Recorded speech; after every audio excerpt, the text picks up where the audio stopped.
Memory is a funny thing. It holds on to films that we love and hate and lets go of the films that did neither for us.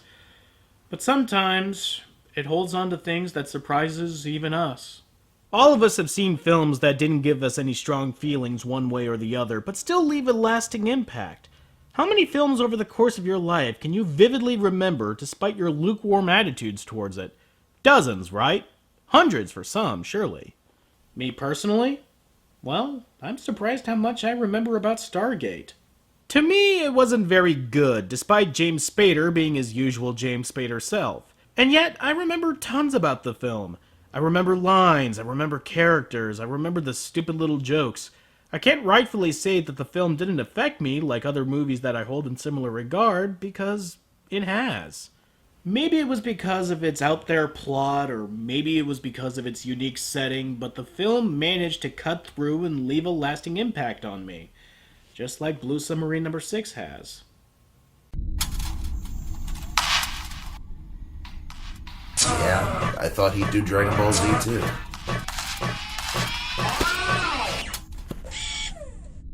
Oh well. Always next year.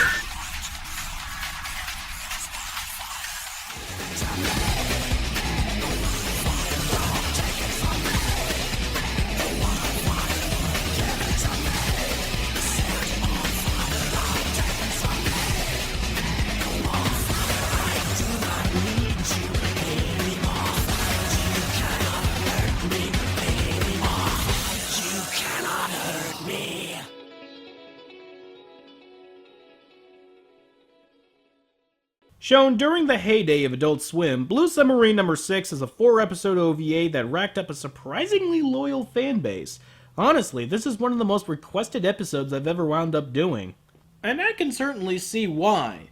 But, as I said before, I have some problems with it. I'll try to explain. The story opens pretty much like Waterworld, where the Earth has been flooded, this time by a strangely subdued mad scientist, Zorndike. I was religious. That ended the day you took my family. I needed the conviction to avenge the lives of my husband and my 3 children.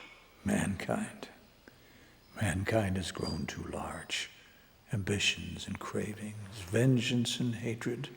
How long must the accursed dance continue? His creations also attack and haunt the last remnants of human civilization in the very few places it can hide. Humanity's last hope rides on the eponymous Blue Submarine number 6, and striking at Zorndike's reclamated Antarctica. The tone, as you can immediately tell, is rather sobering and desperate, and this is carried out by some truly standout performances from the cast. The only path left to humanity is life or death. Failure is not an option. Let me repeat that. If this mission fails, if we are unsuccessful, we have no future. But, as you'll soon see, the anime can't hold itself together for very long. Start the clock! We begin with our heroine Kino looking for a former pilot named Tetsu to recruit for Blue 6. He is less than thrilled at the opportunity. Well, what'd he say? Any luck? What's with that guy? Ugh! He makes me sick. Talking money, huh? But Tetsu's hand is forced when Zorndike's creatures launch an attack. With few options left, he reluctantly joins the crew. So, tell me, why did you come to save us? Tell me, What? why do you try so hard? Because it's my city, that's why. My home is on the bottom of the sea now. He's kitted up and manages to sway the battle the other way, and in doing so comes across an exposed creature, and winds up saving it in an act of mercy.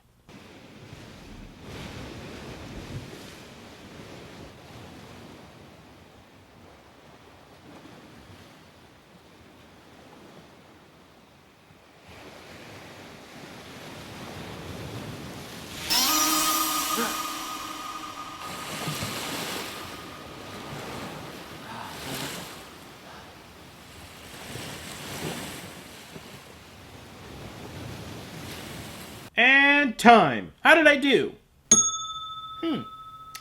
I just summed up the entire first episode, including showing every necessary clip, in under 2 minutes. That's because when you get right down to it, the show doesn't really have a strong plot. Things happen, of course, and there are plenty of naval fight scenes, but the story emaciates itself to suit these fight scenes. There really aren't any interesting characters either. Kino basically stays the same throughout the entire series, and Tetsu wasn't that interesting of a character to begin with. His burnt-out, angst-ridden persona rubs me the wrong way, especially when there's such a weak reason for why he is the way he is. He lost his friend during a failed expedition to Antarctica, and that's about it. Sure, it plays a role in the plot in the 4th act, but because we know so little about him and his relationship with Tetsu, it rings hollow. Further, the arc that he goes through is not only unsatisfying, it doesn't come to a believable conclusion, speaking strictly with character in mind. And this is all fairly indicative of Blue Six's problems. They're all tucked away in the story structure and execution. There's nothing really obviously wrong with Blue Six. Well,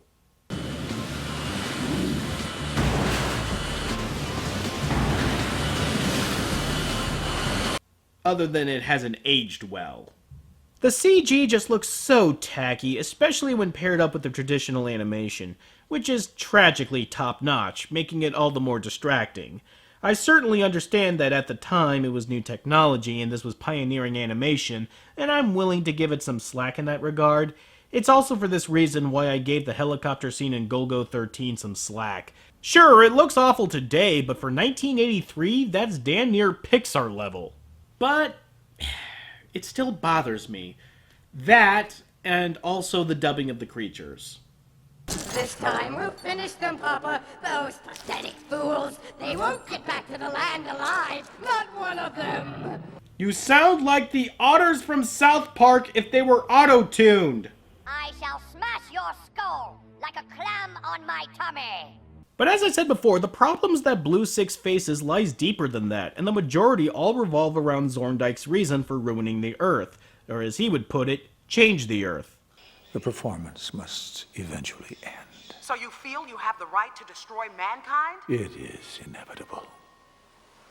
I am merely advancing the hands of the clock just a bit before it is all too late. Hold your horses, Dr. Moreau. We'll get back to you soon enough.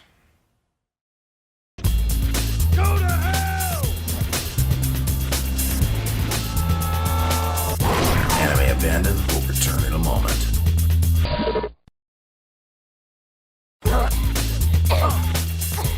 Kino! I'll kill you. Enemy abandoned. Now continues. Tetsu is separated from the fleet after another attack, led by what's known as the Phantom Ship and its Captain Verg. He's saved by the same mermaid-like creature named Mutio that he spared on the beach. You saved me, didn't you?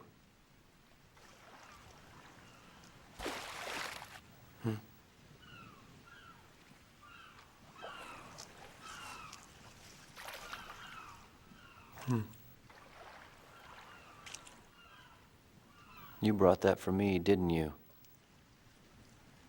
Are you sure? It's not a friend of yours, is it? Another thing about Blue Six is that for an action anime, it can be rather reserved and quiet at times. There are quite a few moments where nothing much is said and the ambient sounds of the sea or the environment set the tone of the scene. Though Mutio never really has any dialogue, the anime is clever enough to convey hers and Tetsu's relationship using only body language and one-sided conversation. This is also the point where the anime takes a weird turn. A whale thing comes out of nowhere and explains to Tetsu that the conflict between the humans and the creatures can be avoided if they learn to cooperate. Told you it was weird. Why? Aren't you interested, human? Because he's testing us? I am not nearly so arrogant as that. Those who walk on land and those who swim in the sea, two forms of life bound to destroy each other.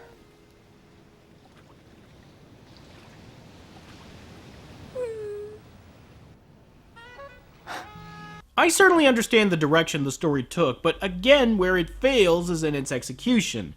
Zorndike created these creatures to inhabit the world that he created, but they turned on man for seemingly no reason. Even when Kino brings up that point to Zorndike during the final confrontation, he quickly dismisses it as if the series is sweeping narrative detritus under the rug. Why? Why didn't you think you could live with them? What? They attacked us first! Oh? They did! They struck first! Quiet. The entire coda of the series is tragically undone by its own plot.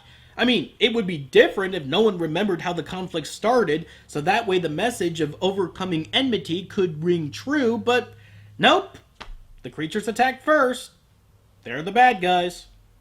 Likewise, Zorndike's character suffers much in the same way. Early on, he's painted to be the outright villain, and he certainly doesn't help with that image, judging by the way he carries himself. So you think you can play God?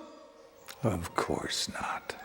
I am not nearly so arrogant as that. But as the story progresses, you realize that he's not trying to kill humanity, but rather he wants them to live in a world that he desired. Ultimately, he's selfish in his desires, but not malevolent. And if the series treated his character as such, he would have made for a wonderful antagonist. Instead, the show treats him like he's in the right. During the final confrontation, the resolution sprouts from the fact that Tetsu and Kino were able to talk the fleet down from launching a nuke and destroying a perfectly habitable place for humanity. Zorndike's vision came true, but at a terrible price that he seems either unaware of or callous towards. As a result, the ending feels unfulfilled. There's one particular moment that I think encapsulates this perfectly. Kino, finally having her chance to kill Zorndike, is talked down from killing him. She's asked if killing him would bring back her family, and would it stop the feelings of hatred she has for him. And this forces her to confront the fact that sometimes to win the war, you have to not fight. Oh, and there's also the fact that Zorndike rigged his heart to a device that will shut down the magnetic poles, thereby destroying the Earth should it ever stop beating. All I was left with was nothingness and disgust. And to that disgust we all carry, I simply say. Not I.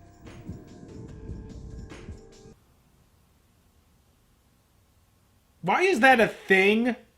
Honestly, this turn is the most baffling decision in the entire show, especially when you consider that Zorndike dies at the end, and the planet is just fine. Was it a bluff? Did it not work? No one knows. There's simply no reason for this heart monitor thingy to exist. And that's Blue 6 perfectly summed up in a thought. A lot of promise, but undone by a lot of stupid decisions. I find myself torn when I think about all the facets of Blue 6.